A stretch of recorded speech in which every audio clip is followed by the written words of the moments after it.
Okay.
Good afternoon, everyone. Good afternoon, sir. Good afternoon, sir. Good afternoon sir. हाँ, चलो तो आज जो है सर आप क्या गुलाबो सीताबू देख लिए? देखिए, गुलाबो सीताबू। गुलाबो सिताबो, हाँ देख लिया मैंने।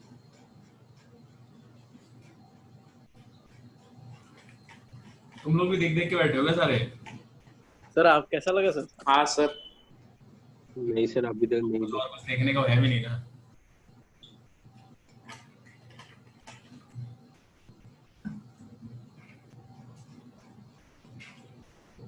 ठीक है, अब क्या है, और कुछ तो है नहीं तो ठीक ही है, अच्छी है।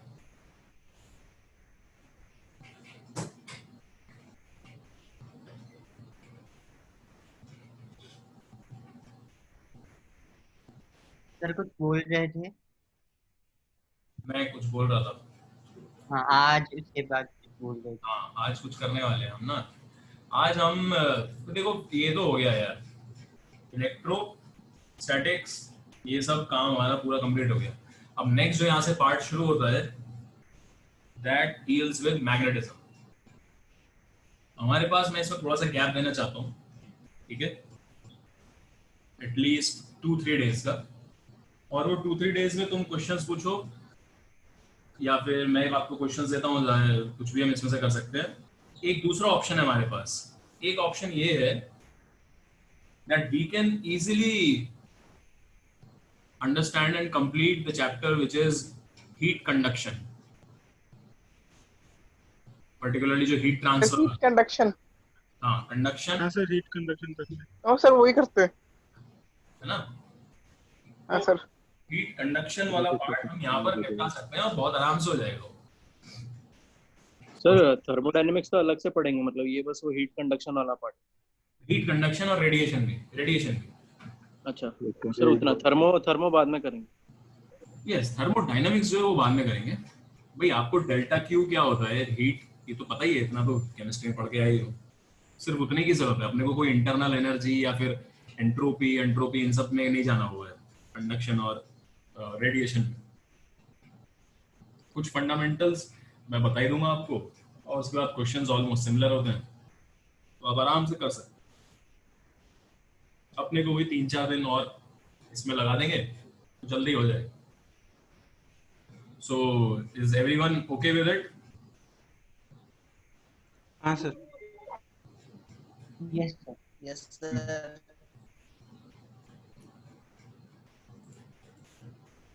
चलो,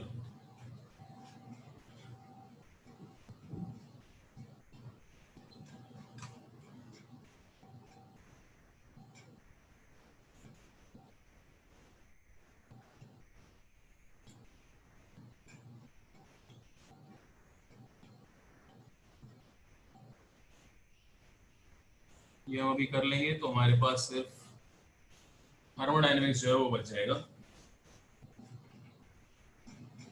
थर्मल एक्सपेंशन और काइनेटिक थ्योरी ऑफ गैसेस भी, ये भी बचेगा।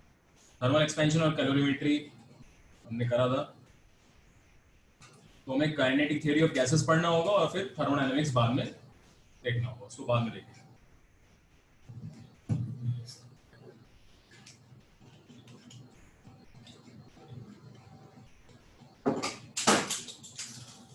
पहले के क्वेश्चन देखो।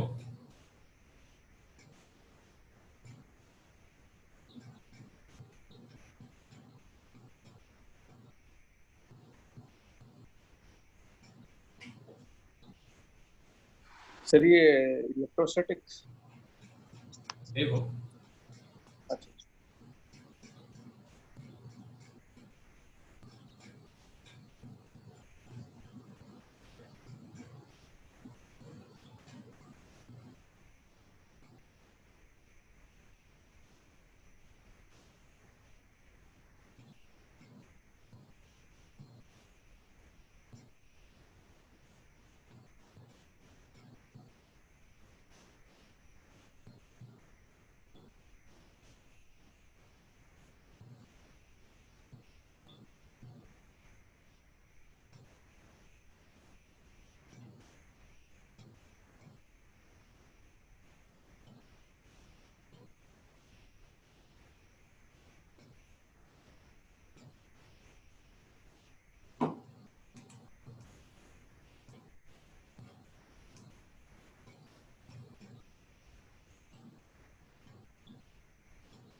कर उसको फाइंड फोर्स ऑफ इंटरेक्शन।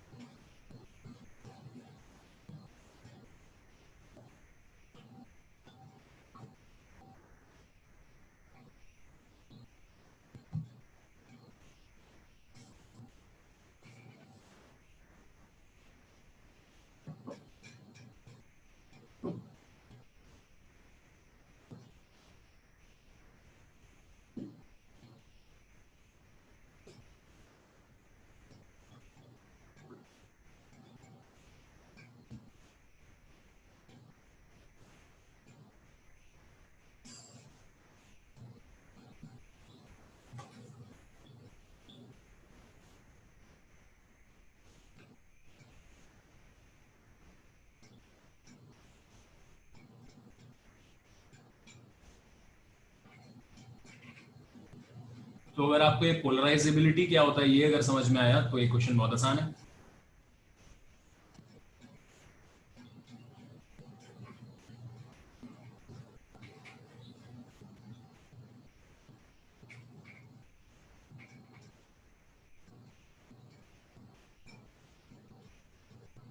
तो polarization of a material P was susceptibility times the external electric field, ये याद है? यस जी सर। ऐसी पोलराइजेबिलिटी क्या होता है? पोलराइजेबिलिटी होता है कि आपका जो डाइपोल मोमेंट बनेगा इसका, भाई आप एक्सटर्नल, ये जो दूसरा डाइपोल रखा हुआ है इसका फील्ड बनेगा, इसका फील्ड होगा, तो उसमें आपने एक नॉन पोलर मॉलिक्यूल को रखा है, इट विल गेट पोलराइज्ड। इसका जो डाइपोल मोमेंट होगा, जो ये नया वाला जो नॉन पोलर वाला है, इसका dipole moment will be given by beta times the electric field. ये पोलराइजेबिलिटी का डेफिनेशन। तो ससेप्टिबिलिटी तो पोलराइजेशन बताता था मटेरियल का, पोलराइजेबिलिटी जो है वो एक मॉलिक्यूल के लिए डिफाइंड है, एटम्स के लिए भी डिफाइंड होती है, मॉलिक्यूल्स के लिए डिफाइंड है, पर्टिकुलरली नॉन पोलर मॉलिक्यूल्स के लिए। तो एक्सटर्नल इलेक्ट्रिक फील्ड ई में रखा, जितना भी डाइपोल मोमेंट आ जाता है उनका रेशियो को हम पोलराइजेबिलिटी बोल देते हैं। आई होप अगर ये वाला फंडा क्लियर है तो आगे का काम कर लोगे सब लोग। अब जो पी डैश है उसको आप beta times electric field due to this at a distance L पता है आपको, एंड हाँ इसमें वो है ऑब्वियसली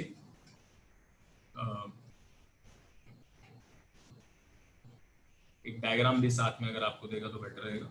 यहाँ पर ये आपका डाइपोल रखा हुआ है, मॉलिक्यूल पोलर मॉलिक्यूल, और यहाँ पर नॉर्मल वाला नॉन पोलर वाला मॉलिक्यूल रखा है।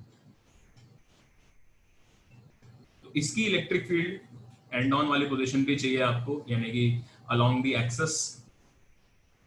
यहाँ पर इलेक्ट्रिक फील्ड लिखो, उसको बीटा से मल्टीप्लाई करो तो उसका डाइपोल मोमेंट मिलेगा, और फिर आपके पास ये था फोर्स निकालने का तरीका,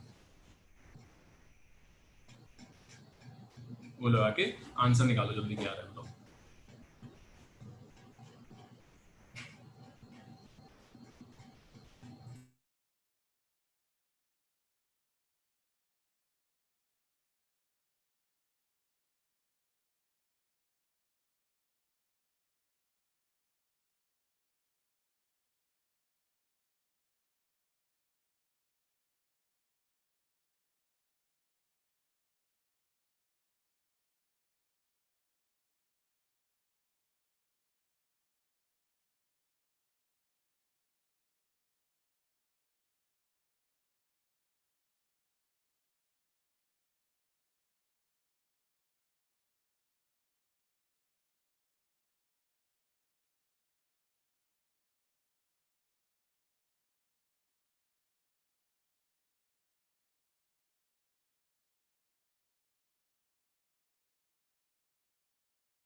टू के पी बाई आर क्यूब, और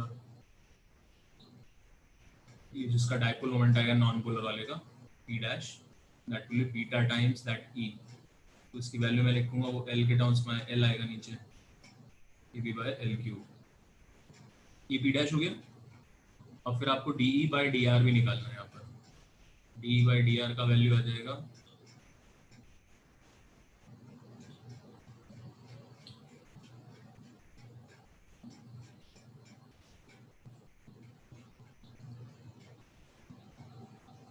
तो 6 आ जाएगा मल्टीप्लाइड बाय 3 भी है।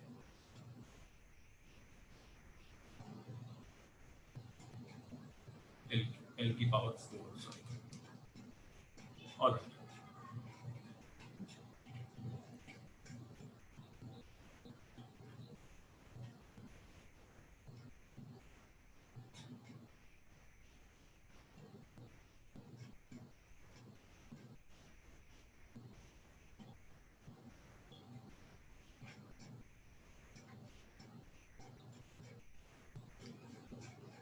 तो ये वाला जो P लेना है आपको, ये इस वाले के लिए भी लेंगे, और dE by dx due to this polar molecule at this position. तो वैसे पोलराइजेबिलिटी क्या होता है ये थोड़ा सा आपको पता रहना चाहिए, कहीं कहीं पर इक्का दुक्का क्वेश्चन कुछ मिलता है कहीं पे।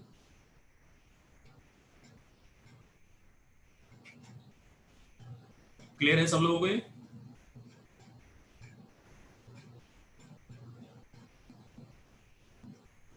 सर पोलराइजेबिलिटी दोबारा बोल सकते हैं? पोलराइजेबिलिटी बेटा एक मॉलिक्यूल के लिए डिफाइंड है, it is defined for a molecule and it will be the ratio of dipole moment of the molecule due to this electric field, external electric field. इस रेशियो को ही हम पोलराइजेबिलिटी बोलते हैं। Now clearly this is not a dimensionless constant, इसकी dimensions होंगी, but this is how polarizability is defined.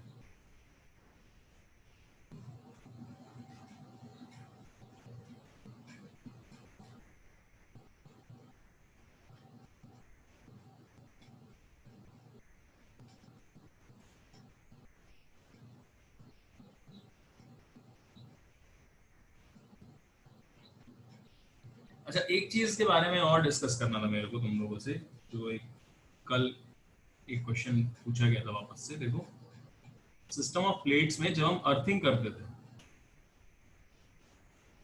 I think इसमें भी कुछ कुछ अभी डाउट्स आ रहे हैं। तो टोटल चार्ज 0 हमने बोला था कि इसका टोटल चार्ज 0 हो जाता था सिस्टम का, जैसे आप अर्थिंग करोगे टोटल चार्ज 0 हो जाएगा।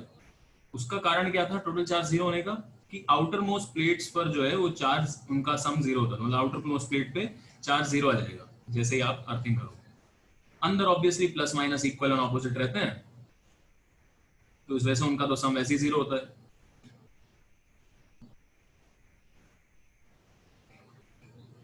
तो इसलिए total charge of the system becomes 0। लेकिन मेन फंडा ये है कि ये एक्सटर्नल चार्ज इसकी वजह से, क्योंकि ये चार्ज 0 हो गए हैं आउटर मोस्ट प्लेट पर जो थे चार्जेस, वो क्यों, मतलब उनका उसका रीजन क्या है कि वो क्यों 0 हो गया? उसके लिए क्या एक्सप्लेनेशन दी गई थी तुम लोगों को? Why the charge on this outermost plate becomes 0?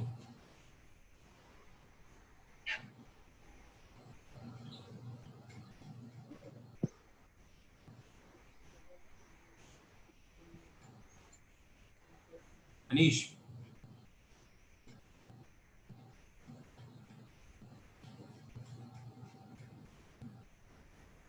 Ankit,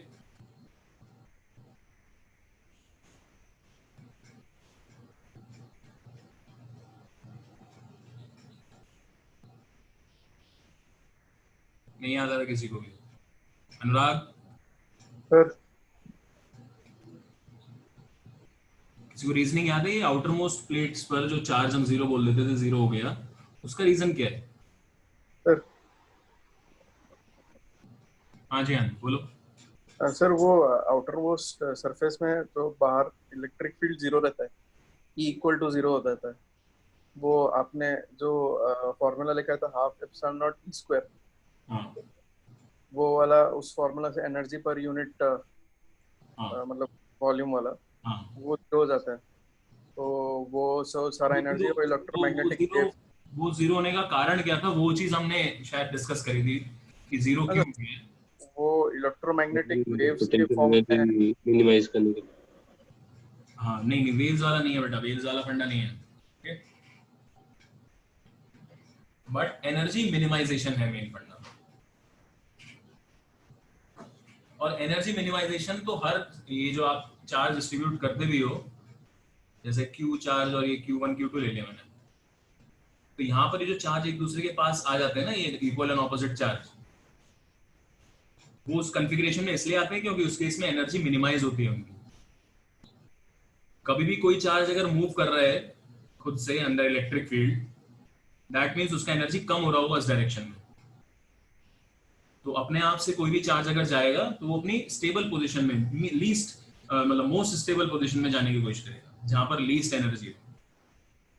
तो यहाँ पर क्या होता है, जब तक अर्थिंग नहीं है तब तक तो क्या है, ये वाले चार्जेस जो भी हैं इसमें एक तरह का रिपल्शन की वजह से आप बोल सकते हो कि यहाँ पर टोटल चार्ज इधर आके इकट्ठा हो जाता है। दे स्टार्ट टू रिपेल, और रिपल्शन वाला आप सोच सकते हो कि इसकी वजह से टोटल चार्ज का जो भी सम है वो आउटर मोस्ट के बराबर रहता था, तो इधर आके इकट्ठा हो जाता है, क्योंकि उस केस में उनका एनर्जी सबसे कम बनेगा। बट ऐसा करते वक्त they make electric field in this region, बाहर वाले रीजन में बना लेते हैं, और बाहर वाले रीजन में अगर बना दिया आपने इसने electric field, then there will be some energy stored. अगर आपने अर्थिंग किया है, ध्यान से समझना है, अगर अर्थिंग किया है तो आप इस सिस्टम को एक और स्टेबल स्टेट दे रहे हो, जिसमें कि ये अपना टोटल चार्ज जीरो कर ले समहाउ। अगर आपने एक प्लेट भी कनेक्ट कर दी है तो टोटल चार्ज तो जीरो कर ही सकता है, उसकी वजह से हो जाए, ये पॉसिबल है कि इस वाली प्लेट पे कुछ ज्यादा ही नेगेटिव आ जाए charge, but it is possible. Total charge zero होते ही आउटर मोस्ट प्लेट पर जो आपके चार्जेस हैं वो जीरो हो जाएंगे, और आप ये वाली जो एनर्जी यहाँ पर स्टोर्ड थी इससे बच जाओगे, ये एनर्जी आपकी नहीं बचेगी बिल्कुल। So it will become a more stable state for all the charges. जो चार्ज आपका अंदर गया है, अर्थ के अंदर गया है, वो ऑलमोस्ट जीरो पोटेंशियल पर ही रहेगा, तो उसकी भी एनर्जी नहीं बढ़ी। तो हम ये पूरे सिस्टम भी सोच रहे हैं, जो चार्ज था ना सभी को सोचो आप, सभी अपने अपने स्टेबल स्टेट में चले गए लीस्ट में। तो एनर्जी मिनिमाइजेशन बोलेंगे आप हमेशा, कि एनर्जी इस केस में मिनिमाइज हो जाती है, इस वजह से total charge of the system becomes zero. और पर्टिकुलरली यहाँ पर जो चार्ज है, ये है मेन चीज, कि आउटर मोस्ट प्लेट्स की जो ये आउटर साइड है, वहां पर चार्ज जो है जीरो हो जाता है। इसको आप नहीं बदल सकते इस केस में, यहाँ पर जो चार्जेस आ रहे हैं वो नहीं जाएंगे कहीं भी, क्योंकि ये प्लेट पे इधर जो चार्ज है वो इसके साथ अट्रैक्टेड तो रहेगा, उतना अटैच रहेगा। तो ये चार्जेस जो हैं वो आपके रहते हैं। द वैल्यूज विल चेंज, जैसे आप अर्थिंग करते हो वैल्यूज चेंज होती हैं, ये आपने देखा है। बट आउटर मोस्ट का जो एक्सप्लेनेशन है वो थोड़ा क्लियर रखना। ओके, अभी भी कोई डाउट हो तो पूछते रहना भाई। Let's move on to heat transfer.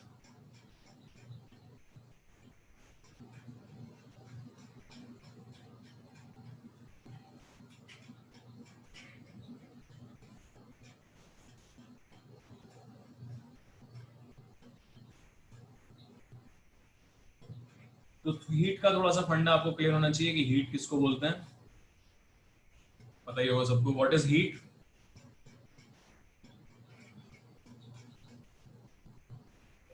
बोलो, ये क्वेश्चन पूछ रहा हूं मैं। एनर्जी का एक मतलब transition of energy. It's a form of energy, okay. That causes a sensation of hotness or coldness. क्या? The heat is a form of energy that causes a sensation of hotness or coldness. Okay, ये भी एकदम सही है। अच्छा, thermal energy भी होता है ना कुछ? थर्मल एनर्जी सुना है? सर वो हाँ हाँ, thermal energy is the energy stored in a body due to its temperature, or that energy which is related to its temperature.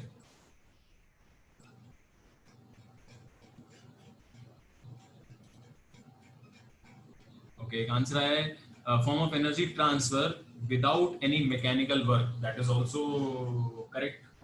लेकिन और भी ऐसे एनर्जी ट्रांसफर होते हैं, है ना, इसके अलावा भी होते हैं, जैसे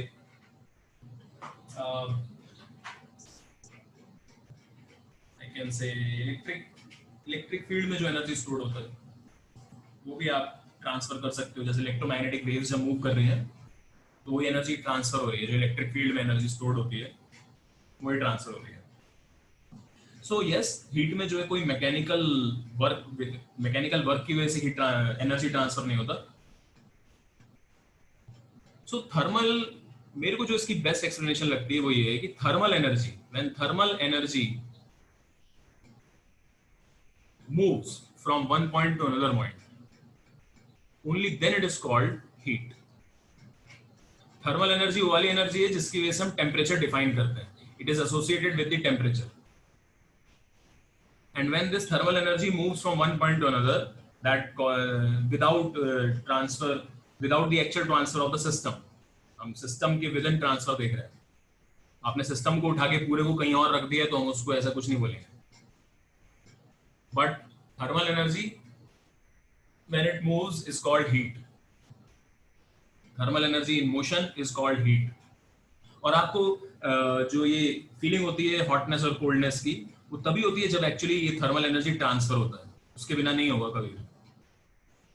थर्मल एनर्जी का ट्रांसफर होगा तभी you will feel something is hot or something is cold. So heat is the thermal energy in motion. ठीक है, अब हम इसको रिप्रेजेंट कैसे करते हैं? हम जनरली इसको हीट एक्सचेंज को डेल्टा क्यू से रिप्रेजेंट करते हैं, and when we are studying heat transfer we are actually dealing with delta Q upon delta T. Now this is called heat current, just like electric current, ये हमारा हो गया heat current. और interestingly charge के लिए भी Q use होता है और हीट के लिए भी क्यू यूज होता है, कुछ तो गहरी चाल है इसके पीछे। So we use this same, obviously analogy की वजह से यूज करते हैं। So delta Q by delta T heat current है, इसका यूनिट बताइए क्या बनेगा? Joule per second. Joule per second, henry per second, joule per second, ठीक है, वॉट भी बोल सकते हो आप उसको, तो जूल्स पर सेकंड रहेगा। ओके, सो यू आर, ठीक है, कुछ लोग ये आंसर दे रहे हैं कि that is correct, energy transfer जिसमें कोई वर्क नहीं होता। सो दिस एक्सप्लेन, मतलब this is the property of heat, no doubt. लेकिन क्या इसको हम इसका डेफिनेशन बना सकते हैं? एनर्जी ट्रांसफर जिसमें कोई वर्क नहीं होता, can we make it the definition of heat? तो ये डेफिनेशन तभी बनेगा इसका जब कोई और ऐसा फॉर्म ऑफ हीट ना हो जिसमें वर्क डन ना हो, तो मैकेनिकल वर्क।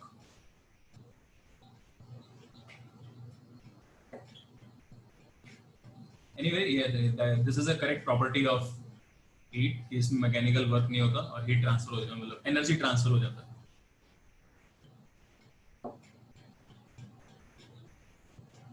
ठीक है, so this is your heat current. Now there are three modes of heat transfer.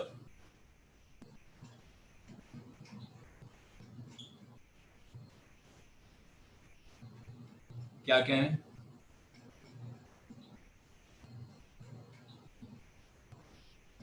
First is conduction,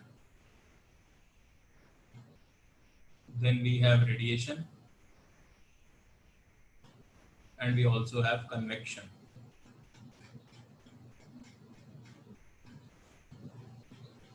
जिसमें से कंडक्शन आपको मालूम है क्या होता है?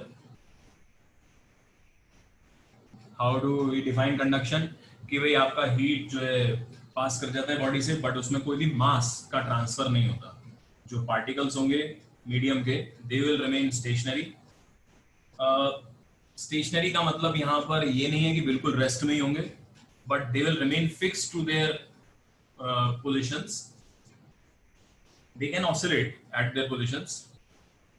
In fact, they will be oscillating, oscillate करते हैं, बट वो अपनी अपनी मीन पोजीशन को भी चेंज नहीं करेंगे, मीन पोजीशन फिक्स रहेगी उनकी। So that form of energy transfer is called conduction. उसके बाद रेडिएशन इस टाइप का है हीट ट्रांसफर की भाई इसमें you don't require any medium, कोई मीडियम का ही रिक्वायरमेंट नहीं है।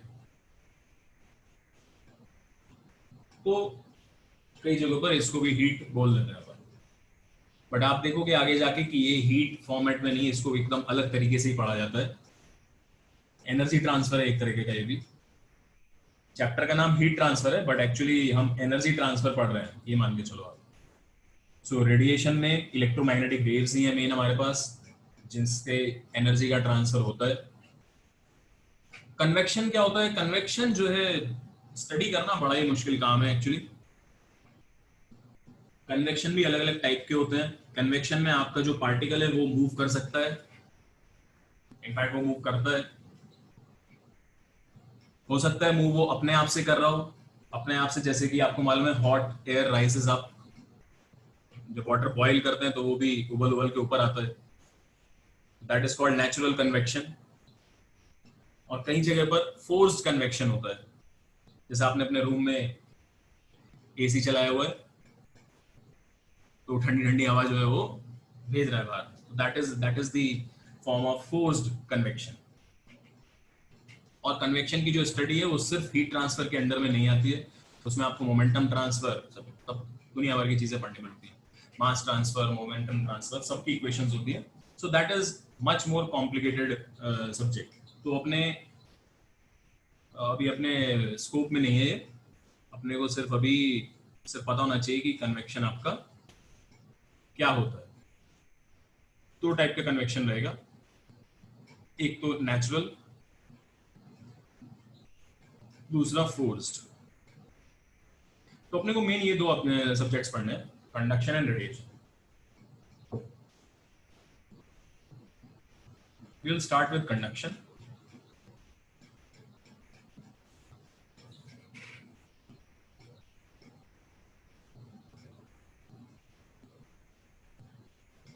So any material which can easily conduct heat will be called a thermal conductor.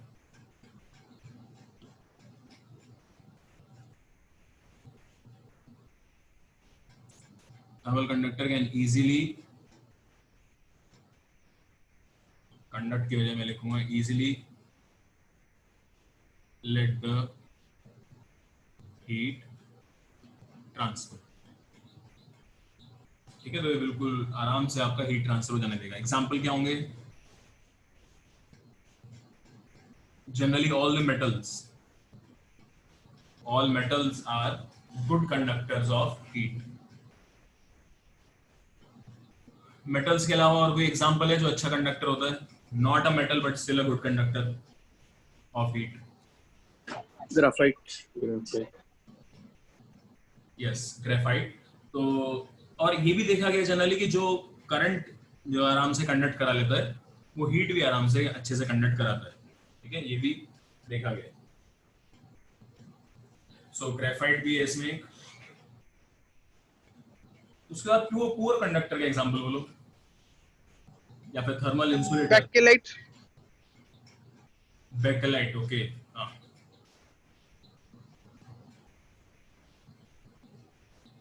तो generally non metals, generally not all but generally non metals, ceramics, ठीक है, उनको क्या बोलते हैं, पॉलीमर्स। ठीक है, in general these type of materials are poor conductors. एक बहुत ही सरप्राइजिंग एग्जांपल वाटर है। अगर डिस्टिल्ड प्योर वाटर है, it is a poor conductor of heat, लेकिन it is a very good convector. इसके डिफरेंस है, ध्यान से समझना ये बात। कंडक्शन तो वाटर में नहीं होता इतना अच्छा, लेकिन हीट ट्रांसफर होता है by the process of convection. क्या ये बात समझ रहे हो सब लोग? Sir Yes. है ना। वाटर में कंडक्शन इतना अच्छा नहीं होता, लेकिन कन्वेक्शन से की वजह से वो हीट ट्रांसफर बहुत बढ़िया करा लेता है। In steam also, in cases steam भी कंडक्शन नहीं होता इसमें। कंडक्शन के पॉइंट ऑफ व्यू से स्टीम बहुत बेकार है, बट अगेन कन्वेक्शन और भी जबरदस्त होगा स्टीम में। ओके, सो ये थोड़े से अलग से एग्जांपल्स हैं, ध्यान रखना। They are poor conductors,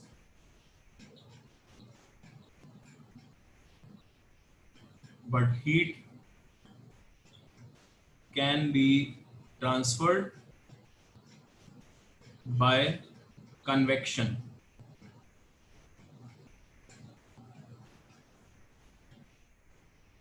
It can be transferred by convection.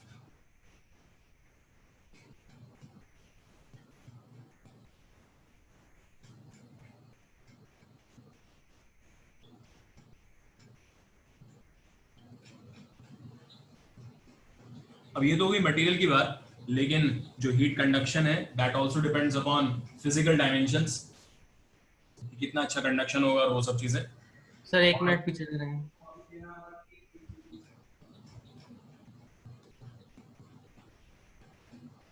तो और भी चीजों पर डिपेंड करता है कंडक्शन जो है। ये तो सिर्फ मटेरियल हो गया कि कौन सा मटेरियल अच्छा होता है, लेकिन आप इस मटेरियल से क्या चीज बना रहे हो, कैसा उसका ज्योमेट्री है, उन सब बातों पे भी डिपेंड करेगा, जो कि बहुत ऑब्वियस है, आपको समझ में आना चाहिए। जैसे रेजिस्टेंस के साथ होता है, रेजिस्टेंस में भी अगर आपने area of cross section conductor का ज्यादा रखा तो इजीली हीट ट्रांसफर होगा, करंट ट्रांसफर होगा, तो हीट ट्रांसफर भी ऐसे ही अच्छा होता है। सो जो आपका delta Q by delta T है, जनरली ये देखा गया that it will be proportional to, सबसे पहले तो टेम्परेचर डिफरेंस। टेम्परेचर डिफरेंस जो है उसके प्रोपोर्शनल रहता है। तो आपने दो ये पॉइंट्स लिए, इनके बीच में एक कंडक्टर लगाया है,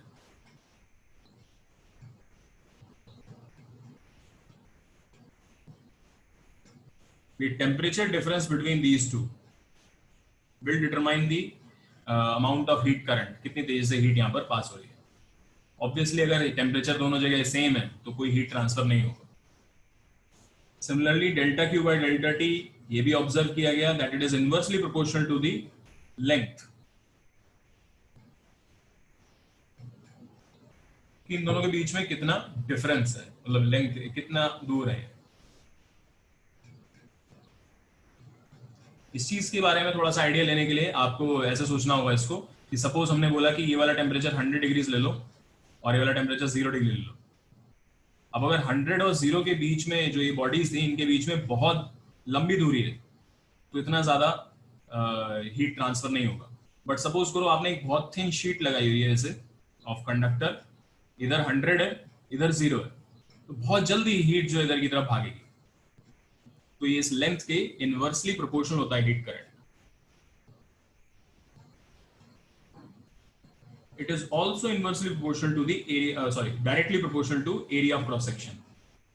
कंडक्टर का क्रॉस सेक्शन एरिया कितना है, कितना पार्ट कांटेक्ट में आ रहा है, जिसके थ्रू हीट फ्लो हो रहा है, वो भी मैटर करेगा। तो एरिया ऑफ क्रॉस सेक्शन के डायरेक्टली प्रोपोर्शनल।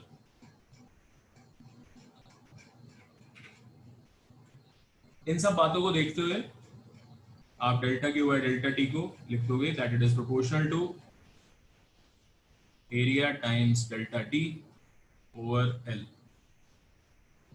प्रोपोर्शनलिटी कांस्टेंट जो है वो डिपेंड करेगा मटेरियल पे कि मटेरियल किस टाइप का यूज किया है।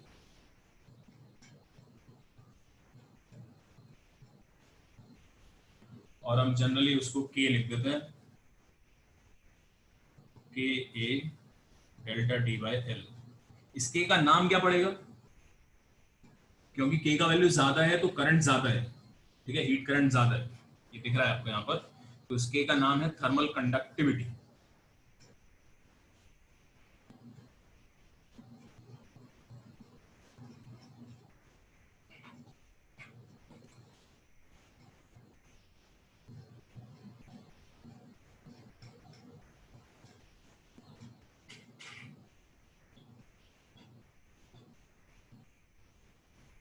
अब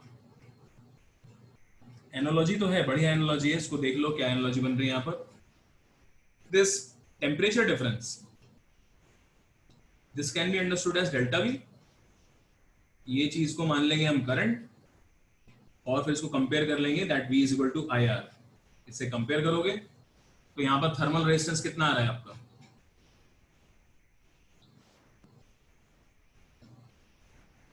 ठीक है। थर्मल रेजिस्टेंस अगर आप ध्यान से देखोगे तो L divided by KA, this will be your thermal resistance.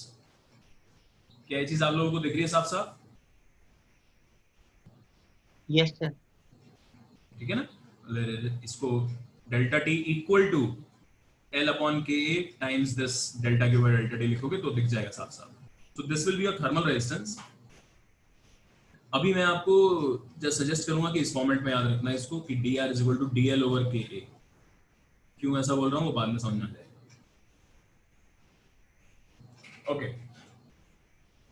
अब देखो दूसरी चीज, करंट से इसकी काफी सारी एनालॉजी है लेकिन एकदम आइडेंटिकल भी नहीं है। मतलब अगर आप प्रैक्टिकली देखोगे तो काफी डिफरेंस रहता है। मेन डिफरेंस ये है कि जब आप किसी भी सर्किट को ऑन करते हो, ठीक है, यहाँ पर कुछ भी रेजिस्टेंस